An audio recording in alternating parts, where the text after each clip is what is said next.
So this over here is Nvidia's first Ti Super GPU. Titanium Super. Never ever have we had that in one name. Separately, yes, not in one. This time there's quite a few things that we're getting extra. And let's see how the 4070 Ti Super compares to AMD's equivalent offerings. And if you're a gamer, you're probably going to be disappointed there's going to be zero gaming benchmarks. But for creators, this video is for you. Looking for a cheap way to license your Windows? Check out Hookieys through the links in the video description. Make sure to use the code TN20 to get a 30% off. Paste the license to the activation settings and you're all done. This license is for Windows 10, but you can upgrade it to Windows 11 for free. They also offer Microsoft Office 19 license. Use the same code TN20 to get a 30% off. Check out Hookieys.com in the video description below. Now this time I have actually a few cards that I've never tried before, or companies before.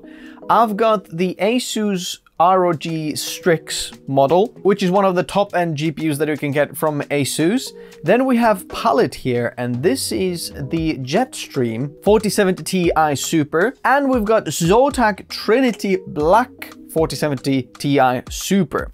And then over here on this side, we've got the Radeon RX 7900 XT, which we're going to be comparing all against because that's going to be roughly about the same price as the Ti Supers. Also, I've got to correct something that I mentioned in the previous 4070 Super video. If you haven't seen that one, feel free to go check it out. But in there, I said that when they're launching this, the 4070 is not produced anymore and 4070 Super is the one that replaces it. Even though that used to be correct, according to some of the information that Nvidia at first said, but now I just got confirmation that the 4070 will coexist with the 4070 Super, but the 4070 Ti and 4080 will stop existing. Well, as much as there is stock still left in the market that will be sold, but the 4070 Ti and 4080 will be replaced in production with the Super versions. Now, these cards are all very different here. I'll put the AMD card on the side, but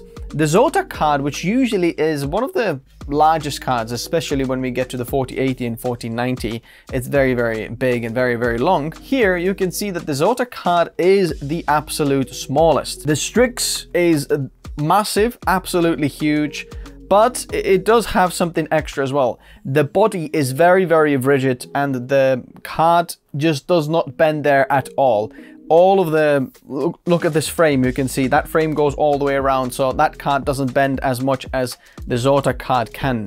You do feel that the Strix is a premium card compared to the other offerings here, and it's probably going to be more expensive as well. Another thing I want to mention, that you can see that the heatsink of the Strix actually ends over there, which is smaller than the Zotac and Palit, and there is just a bit of extra just chassis in the end there just to make the card even bigger. On the back of the cards, we can see that the Palit has one of the biggest pass-throughs of any card I have ever seen any GPU through. So the whole fan, the third fan on this side, and even the second fan will be passing through some.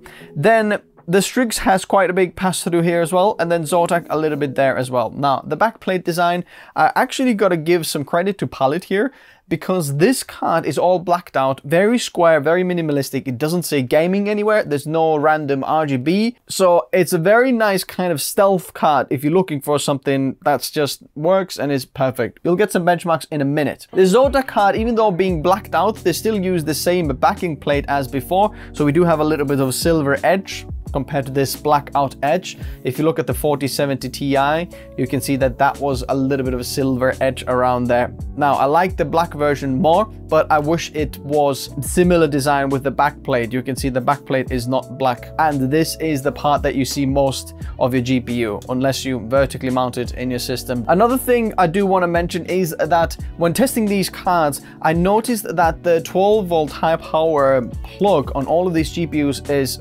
some manufacturers put it one way, some the other way. As you can see, the Strix has the extra 4 pins on the bottom of the plug, whereas on the Palit and Zotac we have them on the top.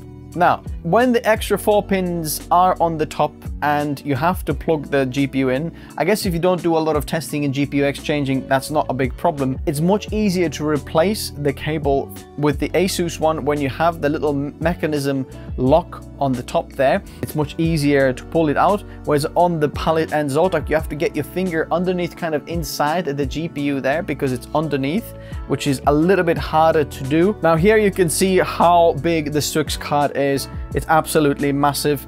It's wider, taller, longer. Actually, length is not that much bigger than the Palit, but still the longest card here. You can see different fan designs here. The Palit one, again, doesn't say gaming anywhere, it just says Palit somewhere. So I'm quite enjoying the design of Palit card. Now, the downside of the Palit 4070 Super Dual was that the backplate was plastic, which means that it really is just an insulation for a GPU, whereas the backplate of this Jetstream model is actually metal, which means it cools it down a little bit better. By the way, if you do want to build yourself the best bang for buck creator PC, and perhaps you're on a budget, then I've got some build guides in the description below. Whatever your budget is, there's one build video for you, so check it out in the description below. I'll explain everything down there. The Strix is the only one here with a dual BIOS switch. As you can see, the P and Q mode on there. Palit and Zotac do not have that. Now, I do want to call out Palit actually, because this card is the Jetstream OC, and as you can see, there it is. But if you look close up to this, then this is actually a sticker that's been attached on top of this already printed kind of a packet. And I don't know how much OC there is. For example, if you look at the MSI Afterburner, then different cards offer you different power limitations. Even though I tested all of them with 600 watt power cable, so not the included one, but just 600 watt directly into it, so the cards have plenty of juice to pull as much power as they want or need. The Palit one offers 0% increase in power limit. It's literally 100%, that's it. Zotac offers a little bit, 105% we can get from Zotac, but the Strix takes it to a whole nother level, 128% increase in power. So if you wanted to, in Thermac, this card can pull over 360 watts from the socket. Is this gonna increase any of the performance for creators? Stick around till the end of the video, you'll find out. Firstly, I want to talk about the specs because they're quite interesting as well. I don't talk about spec if they're not interesting, but this time, when we're looking at the 4070 Ti and 4070 Ti Super, then we can see that the actual GPU has changed. It's not the AD104 anymore, but it's AD103, which is the same as on the 4080 AD103, which means that the new Ti Super is actually a cut down version of the 4080 rather than a fully saturated 4070 Ti. So this card in another way could have been called like an RTX 4080 bronze instead of super and normal, whatever it normal is. So we can see we can get 10% increase in shading units, TMUs and RT cores, 33% L2 cache on the card, and we actually have extra 4 GB of memory, which for creators, now this is going to be very good, especially for 3D guys who want that VRAM capacity. Now we have 16 GB. The memory bus and bandwidth have also been increased to 256-bit and 716.8 GB per second total bandwidth, which is the same on the 4080. When we are looking at the 4080, then we realize that there is about extra 16% in the shading units compared to the Ti Super, but extra 26% compared to the Ti. Cache is the same, the capacity is the same in terms of VRAM, the memory bus is the same, the memory bandwidth is the same. You can see that the Ti Super is really a 4080 cut down version. The 4080 really goes to 320 watts in TDP, which makes me question, do we get 4080 performance on the Strix when we're boosting more than 320 watts, the total power draw of the card? Also, when we're looking at the MSRP, the 4070 Ti was originally lost at $800.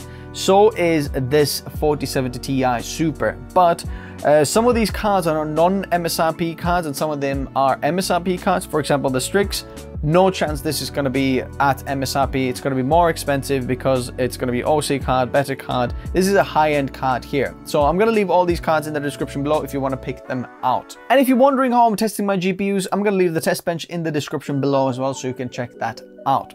Firstly, we're going to look at Geekbench 6 GPU performance. And what are some of the cards then that we're comparing? I want to know how much increase do we get in the Ti Super compared to the Ti. Then I want to know how close are we to the RTX 4080, which in power draw the Strix is very, very close to being. I want to know how good is the 4070 Ti Super compared to the AMD Radeon 7900 XT, which roughly can go about the same price point. Sometimes the AMD is a little bit more expensive, but you'll see. The 4070 Ti, I have the Zotac version. The RTX 4080, I have the Noctua, ASUS Noctua 4080.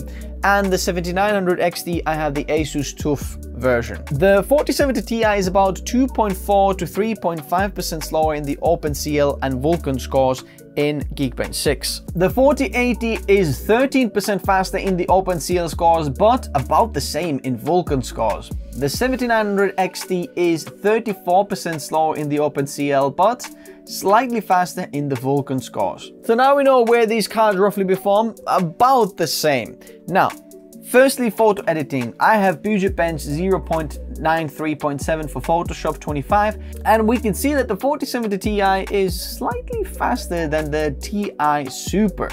And the 4080 is again about 1.7% faster, and the 7900 XT is about 6.5% faster in the overall scores. The GPU score is 22% faster, and the filter score about 15.9% faster. Now, if you look at the 4080 and 4070 Ti, then you can see that basically these Nvidia cards really perform the same. And in Photoshop, all of these cards are an absolute overkill for you.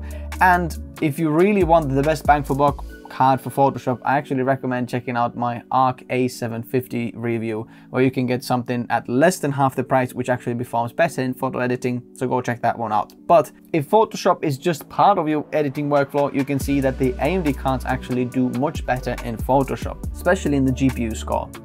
In Lightroom Classic, there's no point in actually showing you the benchmarks, because in my testing, there's no difference. There's nothing that really can get utilized on the GPU. I'm not saying Lightroom doesn't use the GPU, but if you compare all of these and take the best GPU and the worst GPU, there is not going to be that much difference. It might change in some of the exports, and I've heard that some people get faster exporting with some of the faster GPUs, but regardless, Lightroom doesn't use that much GPU as some of the other applications. Moving on to video editing in Premiere Pro, we have the Geekbench 0.98, and we can see that the 4070 Ti is about 4 to 5% slower in the extended and standard overall scores. If you dive a little bit deeper, the GPU effects score is about 11% slower in the standard media score and about 8.5 in the extended. So there's actually quite a bit of a jump between the 4070 Ti to this here. And for video editing, I am loving that I'm getting extra 4 GB of VRAM. This really comes helpful when working with multicams or a little bit more complex timelines where it can actually utilize more VRAM.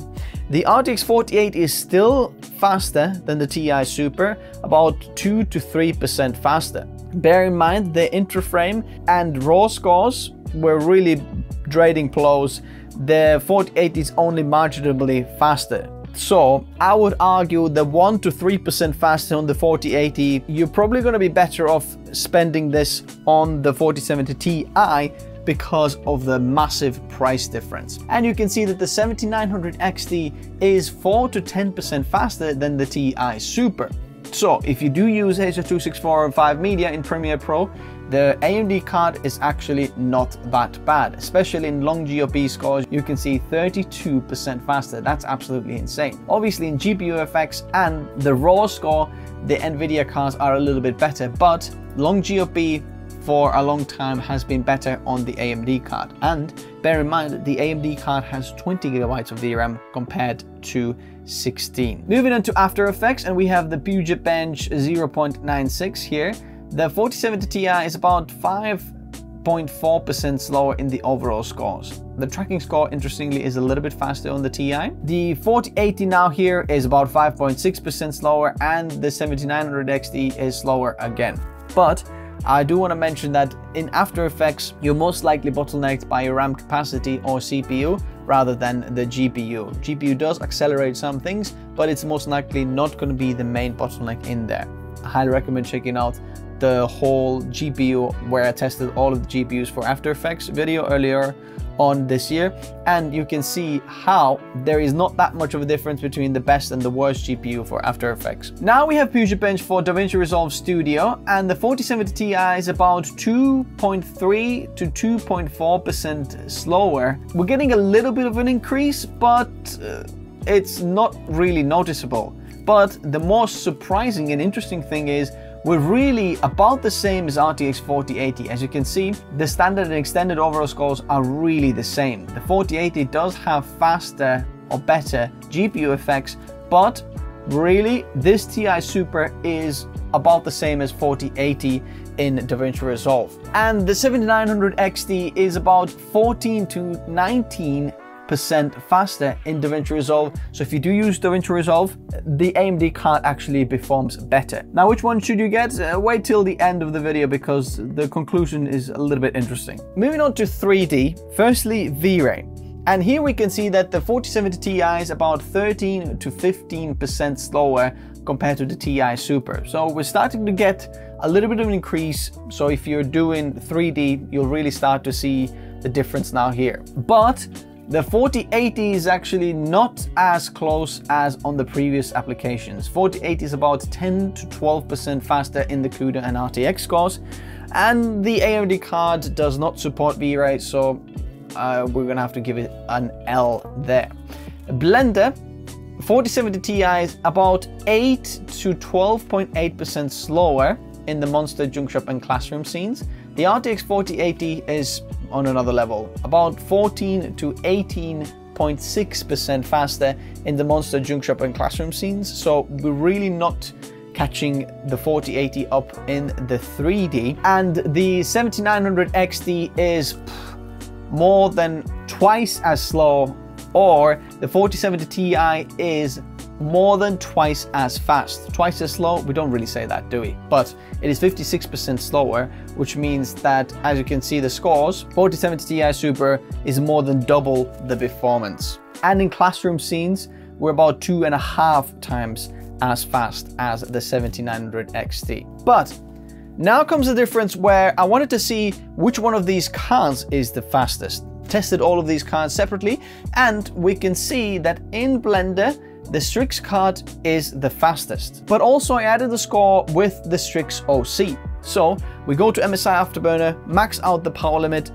press save, and now we can pull up to 360 plus watts. And doing the Blender render again, we can see that the OC really doesn't give us anything in Blender. In fact, performs slightly slower. The Zotac and Palit are within 1.5% of the Strix, so there's not that much of a difference there either. Let's move on to OctaneRender and see if the results are any different. The 4070 Ti is 15% slower, about the same. 4080 is only 8.6% faster, so we're very close there.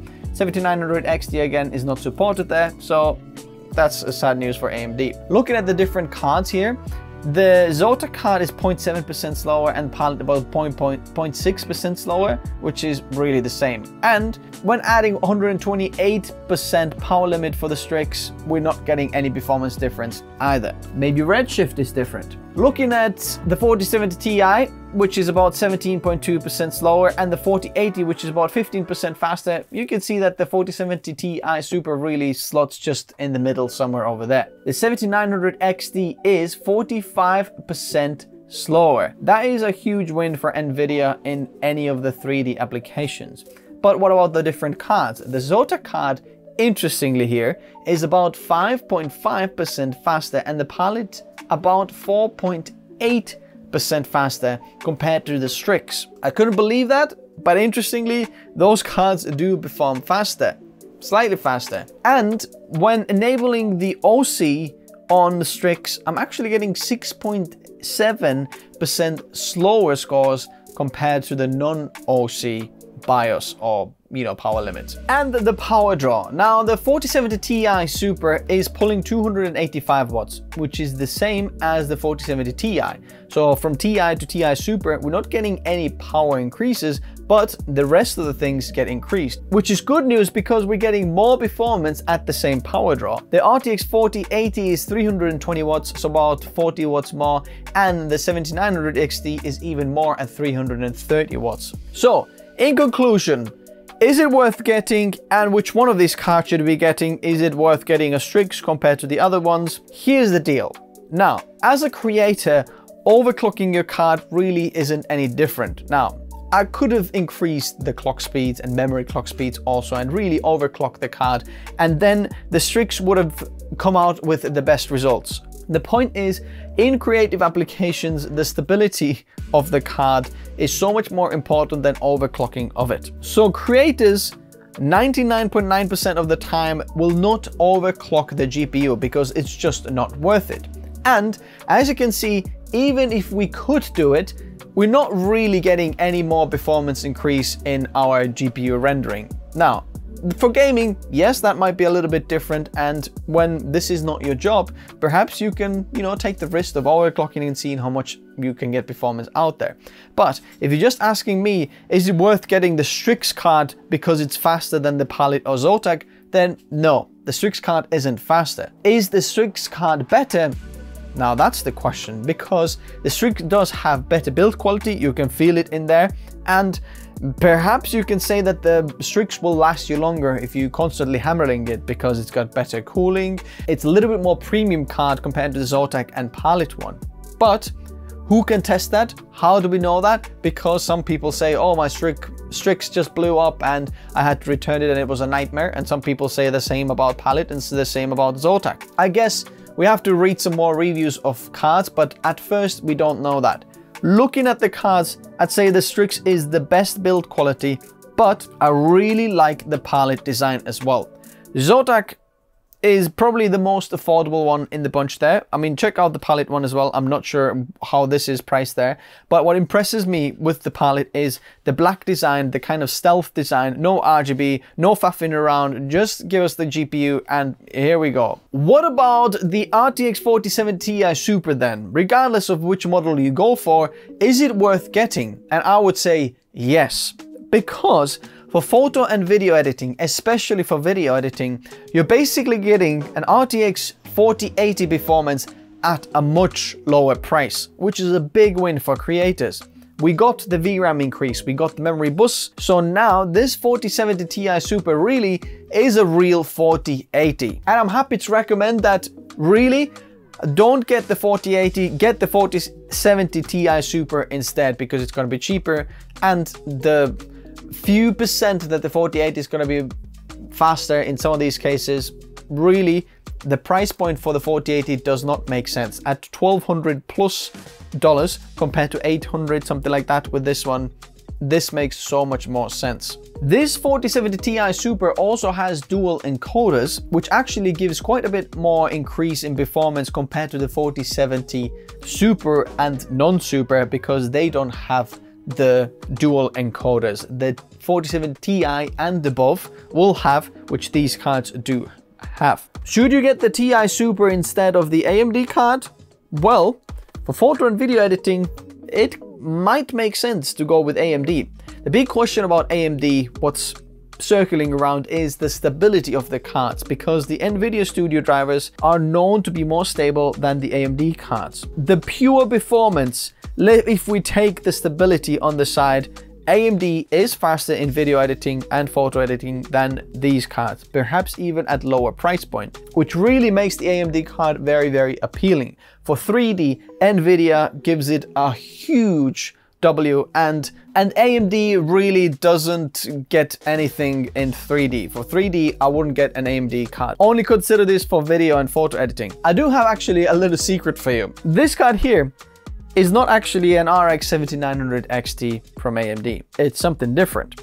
This card is the 7600 XT, what I have in here. Now, the benchmark results are still fine, but this was just here as a prop. Now, this review is coming out soon, but I had some issues with it, so I'll talk about it in that video. So subscribe if you want to see that one. And also, this ROG Strix has actually 2 PWM fan headers built in there. So if you want to attach some more fans to this card, off you go.